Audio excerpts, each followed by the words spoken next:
Voltando aqui, meus amigos e amigas, quem se mantém aí,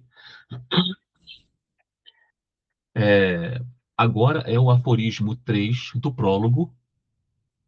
Esse aforismo é muito interessante porque ele vai tratar aqui do que ele chama da grande liberação, essa experiência que provoca uma ruptura nos valores do indivíduo, né? Então, esse aforismo é crucial para entender essa perspectiva nietzschiana. Então, primeiramente, eu vou ler, como nós estamos lendo, ó, eu vou ler o aforismo e depois a gente parte para os comentários de algumas partes desse aforismo, tá? Vamos lá. Então, pode-se conjecturar que o espírito no qual o tipo do espírito livre deva algum dia tornar-se maduro e doce até a perfeição tenha tido seu evento decisivo numa grande liberação. Aí o tema aí. E que anteriormente parecesse ainda mais atado e para sempre acorrentado a seu canto e sua coluna. O que liga mais fortemente, que laços são quase indissolúveis. Para homens de espécie mais alta e seleta, serão os deveres, a reverência que é própria da juventude, a reserva e delicadeza frente ao que é digno e venerado desde muito, a gratidão pelo solo do qual vieram, pela mão que os guiou, pelo santuário onde aprenderam a adorar. Precisamente, os seus instantes mais altos os ligarão mais fortemente, os obrigarão da maneira mais duradoura. A grande liberação para aqueles atados dessa forma vem súbita como um tremor de terra. A jovem alma é sacudida, arrebatada, arrancada de um golpe. Ela própria não entende o que se passa. Um ímpeto ou impulso a governa e domina. Uma vontade, um anseio se agita de ir adiante, aonde for, a todo custo. Uma veemente e perigosa curiosidade por um mundo indescoberto flameja e lhe inflama os sentidos. Melhor morrer do que viver aqui. É o que diz a voz de sedução imperiosa. E esse aqui, esse em casa, é tudo o que ela amara até então. Um súbito horror e suspeita daquilo que amava. Um clarão de desprezo pelo que chamava dever. Um rebelde, arbitrário, vulcânico anseio de viagem, de exílio, afastamento, esfriamento, enregelamento, sobriedade, um ódio ao amor, talvez um gesto e olhar profanador para trás, para onde até então amava e adorava. Talvez um rubor de vergonha pelo que acabava de fazer, e ao mesmo tempo uma alegria por fazê-lo, um ébrio íntimo, alegre tremor, no qual se revela uma vitória. Uma vitória sobre o quê? Sobre quem? Enigmática, plena de questões, questionável, mas a primeira vitória. Tais coisas ruins e penosas pertencem à história da grande liberação. Ela é simultaneamente uma doença que pode destruir o homem, essa primeira erupção de vontade e força de autodeterminação, de determinação própria dos valores, essa vontade de livre vontade. E quanta doença não se exprime nos selvagens experimentos e excentricidades com que o liberado, o desprendido, procura demonstrar seu domínio sobre as coisas. Ele vagueia cruel, com avidez insaciada. O que ele captura tem de pagar a perigosa tensão do seu orgulho. Ele dilacera o que o atrai. Com riso maldoso, ele revolve o que encontra encoberto, poupado por algum pudor. Experimenta como se mostram as coisas quando são reviradas. Há capricho e prazer no capricho. Se ele dirige seu favor ao que até agora teve má reputação, se ele ronda, curioso e tentador, tudo o que é mais proibido, por trás do seu agir e vagar, pois ele é inquieto e anda sem fim como num deserto, se acha a interrogação de uma curiosidade crescentemente perigosa. Não é possível revelar todos os valores? E o bem não seria mal? E Deus apenas uma invenção e finura do demônio? Seria tudo falso, afinal? E se todos somos enganados, por isso mesmo não somos também enganadores? Não temos de ser também enganadores? Tais pensamentos o conduzem e seduzem, sempre mais além, sempre mais à parte. A solidão o cerca e o abraça, sempre mais ameaçadora, asfixiante, opressiva, terrível deusa e mater saeva cupidinum, selvagem mãe das paixões. Mas quem sabe hoje o que é solidão? Então, esse é o aforismo 3. Quem não quiser acompanhar a leitura, é só colocar aí na velocidadezinha 2 aí, né? E partir para os comentários. E eu vou tentar aí aprimorar a forma de passar o conteúdo, né? Bem, então aqui nós já podemos ver aqui o que acontece com essa experiência de ruptura dos valores, como ela é radical, né? E nesse prólogo, Nietzsche faz quase uma confissão, né? Ou melhor, é uma confissão. É o que realmente aconteceu com ele na juventude. E o que acontece com muitos jovens, quando começam a estudar filosofia, teologia, passam por essas rupturas. Só que em Nietzsche é uma ruptura iconoclasta, né? De quebra de ídolos, né? Então vamos aqui para os comentários. Alright? Então tá aqui. Deixa eu botar aqui o tempinho. Então aí. Prólogo, aforismo 3. Aqui o tema, né? O tema dominante desse aforismo ainda é, né? Como toda obra, é o espírito livre, né? Que eu já expliquei para vocês. E a grande liberação, ou seja, o momento de ruptura com as tradições da pessoa, né? Do indivíduo que está passando por essa ruptura. Bom, vamos lá. Então, aqui selecionei algumas passagens desse aforismo.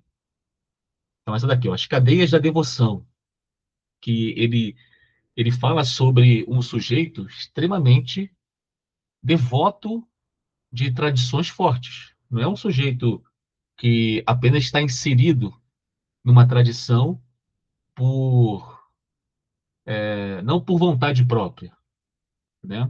Simplesmente ele frequenta. Não, esse não. Esse realmente está inserido e atuante na tradição, né? Então aqui a parte que eu peguei é essa daqui, ó. Pode-se conjecturar que um espírito, esqueci. Então pode-se conjecturar que um espírito no qual o tipo do pré-espírito, que é o pré ainda, né? Lembra que ele fala que não existe espírito livre. Ele contempla a chegada desse espírito livre, mas lá no futuro, não é no presente dele, né?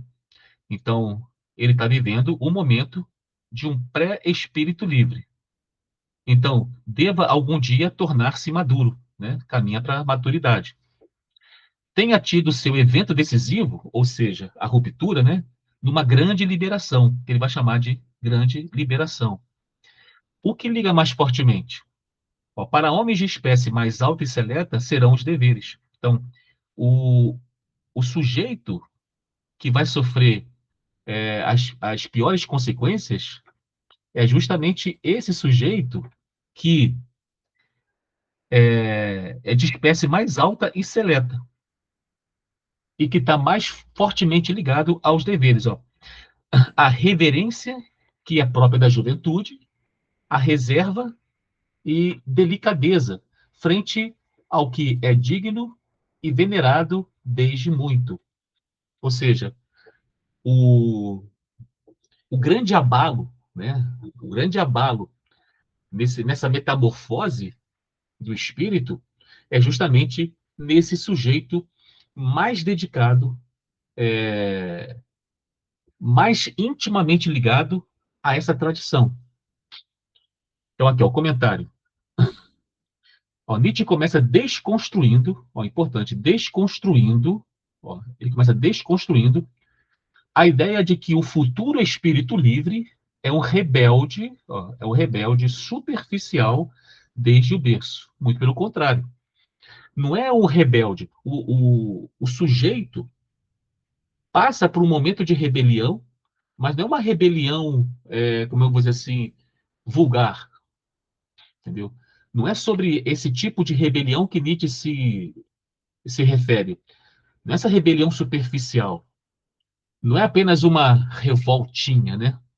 Então, pelo contrário, as mentes mais nobres e profundas são justamente aquelas que começam profundamente, ó, ligadas ao seu meio, à tradição, aos deveres, à gratidão pela família, pela religião ou pelos mestres.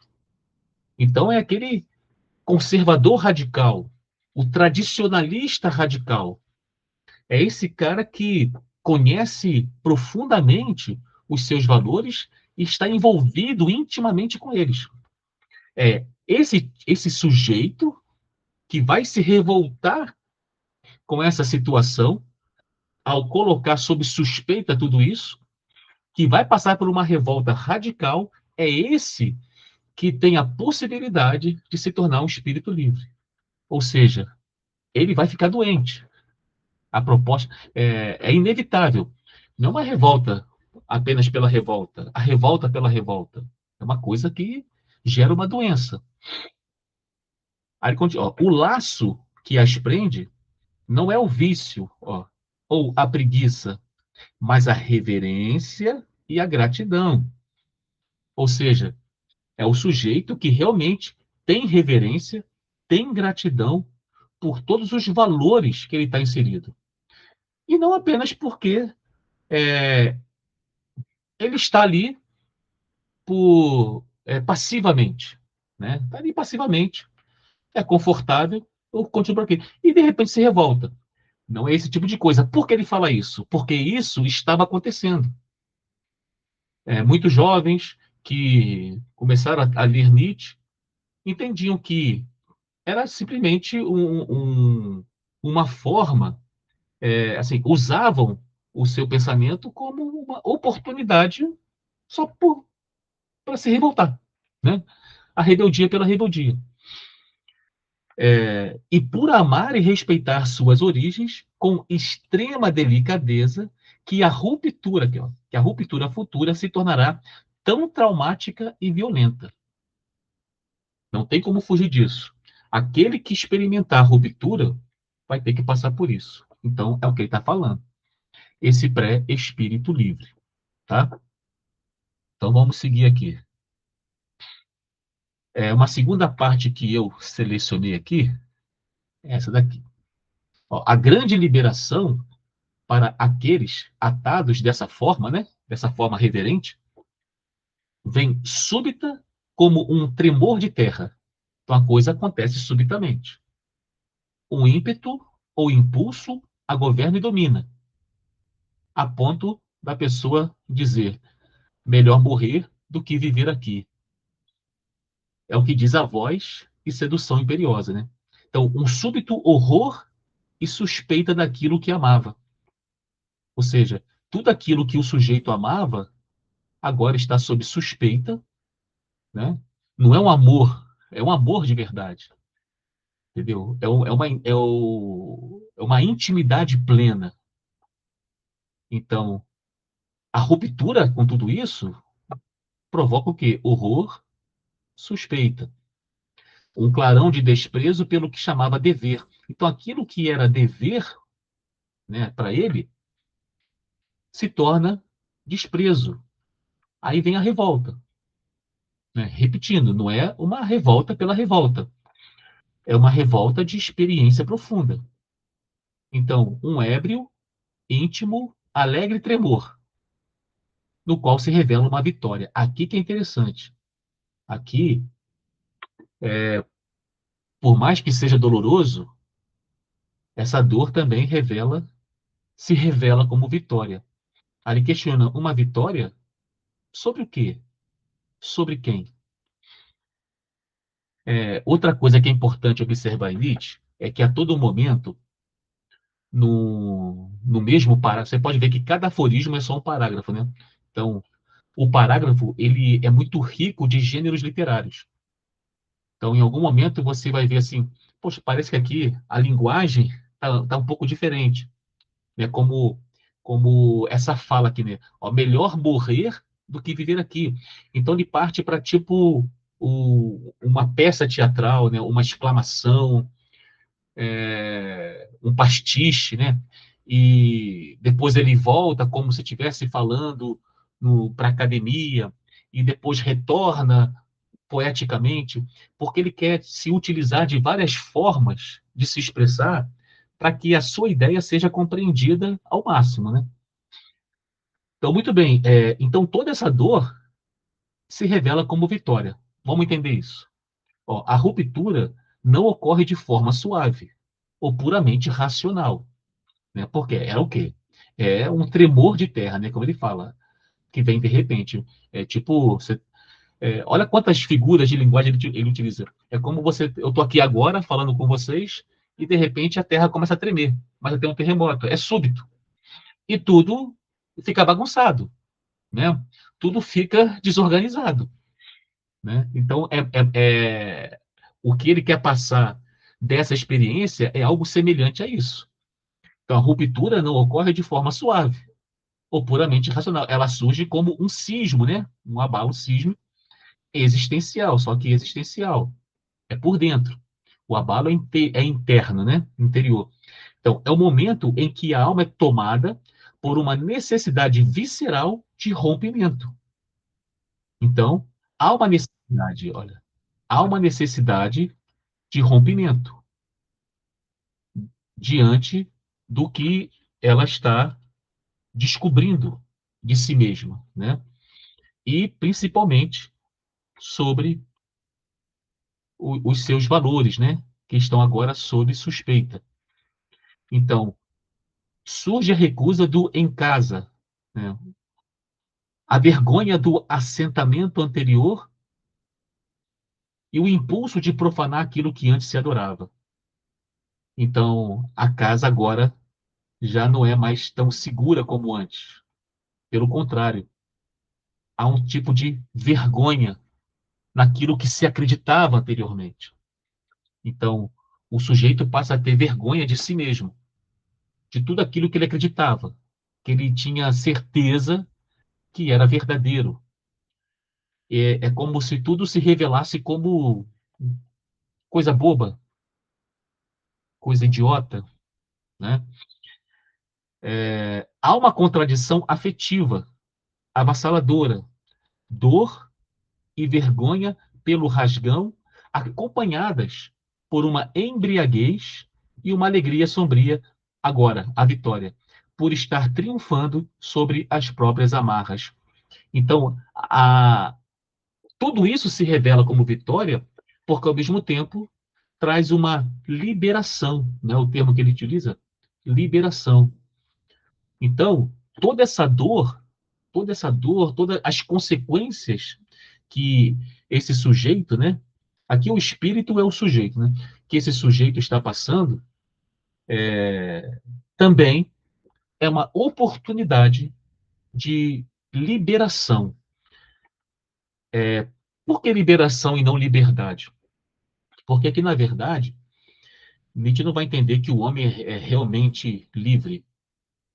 Nós estamos sempre debaixo de alguns, vamos dizer assim, de alguns valores, né? Não tem jeito, não tem como a gente viver de forma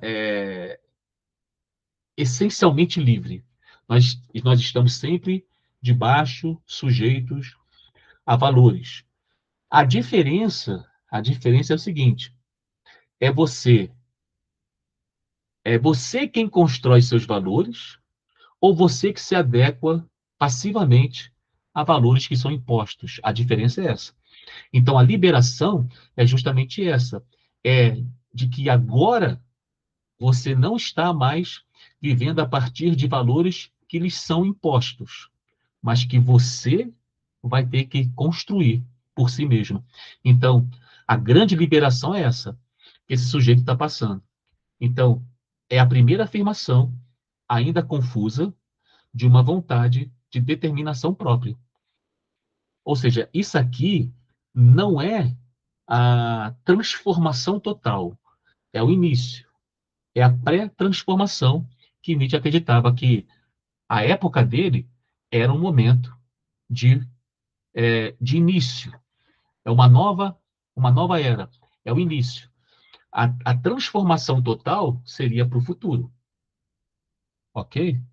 Vamos lá. Outra parte aqui do aforismo. A doença do desprendimento e a dança cruel da suspeita. Está falando da doença. Então, ela é simultaneamente uma doença que pode destruir o homem. E pode mesmo. E quanta doença não se exprime nos selvagens experimentos e excentricidades com que o liberado, né, o sujeito aí que está passando por essa experiência, procura demonstrar seu domínio sobre as coisas. Não é possível revirar todos os valores? E o bem não seria mal? E Deus apenas uma invenção e finura do demônio? A solidão, né, como sempre, a solidão o cerca e o abraça, sempre mais ameaçadora, asfixiante e opressiva. O que acontece é o seguinte: esse momento de liberação é o momento das questões.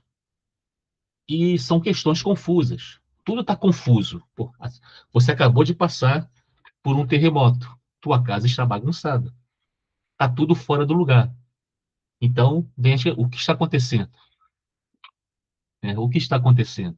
Então, é um momento de confusão. A liberação inicial não é saúde em si, né? Não é a saúde ainda, muito pelo contrário, né?